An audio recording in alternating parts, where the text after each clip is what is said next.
A true story about Rabbi Lord Jonathan Sacks of blessed memory.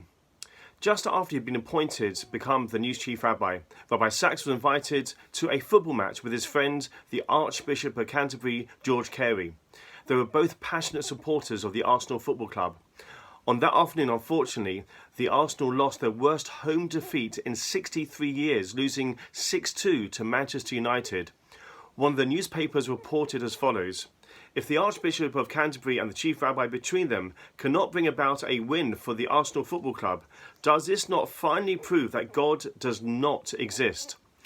Rabbi Sacks wrote back to the newspaper the next day and he said, "No, on the contrary, it proves that God does exist. It's just that he supports Manchester United."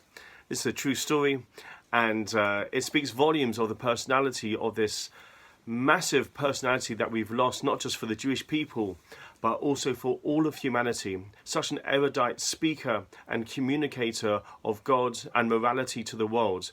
We are still coming to terms with this. I would like to share with you a personal story which I actually shared in a shir this week with the community.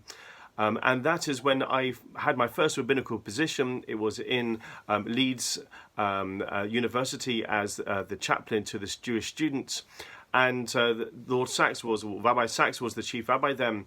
And one afternoon, I remember the date, it was the 30th of January, and I was just getting the front room ready to host students for that Friday night. And Tanya came into the room with a phone and she said, "You got a phone call?"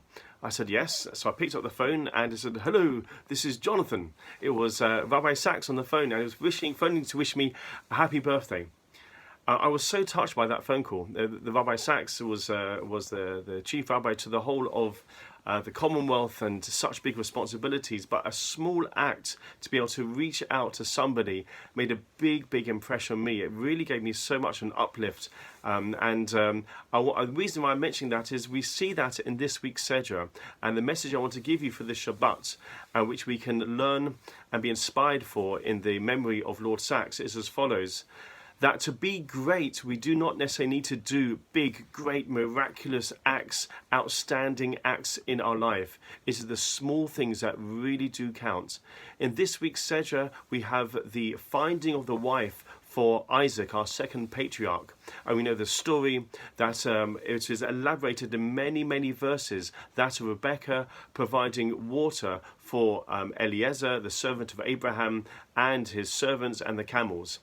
Now the Torah spends, as I've said, many verses dealing with this seemingly very tiny act of a small maidservant in the Middle East providing some basic essentials for some desert travelers, but yet the Torah wants to report it because it had a massive impact on not only Jewish history but world history as well. So let's take this message, let's take, even in this darkest times, we can all do small acts. We are both in this weekend, we have Mitzvah Day.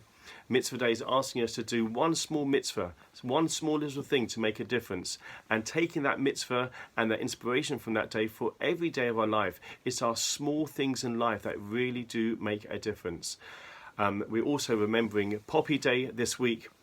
And when we remember Poppy Day, those who gave their life for our lives and freedoms that we have today, the Jewish response is using the power of memory to spur us on to greater things. So both the Remembrance Day and the remembrance of Lord Sacks, who just lost and we're still coming to terms with, but both memories have to spur us on to greater moral heights, ideas of responsibility for love, respect and unity. May Hashem bless us in Rabbi Lord Sacks's memory and in the memory of those who gave up their lives, as you remember on this week on Remembrance Day, for a blessing and for lots of positivity and healing for the future. Shabbat Shalom.